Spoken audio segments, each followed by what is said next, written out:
Në radhë parë, unë dua t'jap një mesazh, sepse fatkeqësisht në disa vite e rresh që kam qenë edhe në Shqipëri, po dhe më parë, edhe në autostradën Vlorë-Durrës kam rastin, pra Vlorë-Tiranë, Fier-Vlorë, më fal, edhe të Shkodrës, kur ambulancat që mundohen të kalojnë me anë të sirenave, shoferët vazhdojnë sikur nuk dëgjojnë fare ose sikur nuk ekzistojnë.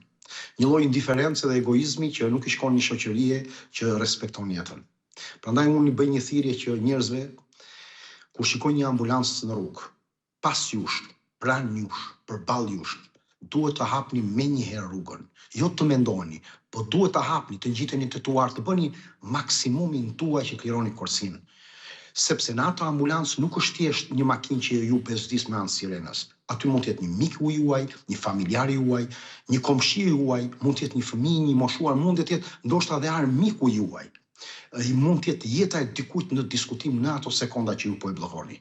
Kështu që jeta e çdo kujt vlen sa edhe e juaja.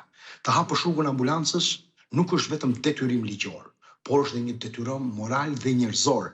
Ndoshta ato 10-15 sekonda mund të shpëtojnë jetën dikujt, sepse respekti për ambulancën është respekt për jetën. Është ajo që na dallon si shoqëri dhe që duhet të na bëjë njerëz.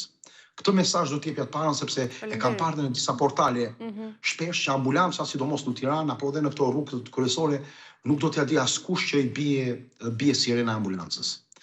Fatkeqësisht po, dhe kjo është ndihma e parë që duhet të mbërri sa më shpejt tek ISMUR-i ku është thirrur, dhe faleminderit për thirrjen sensibilizuese për publikun që na ndjek. Është detyrim ta çdo njeriu.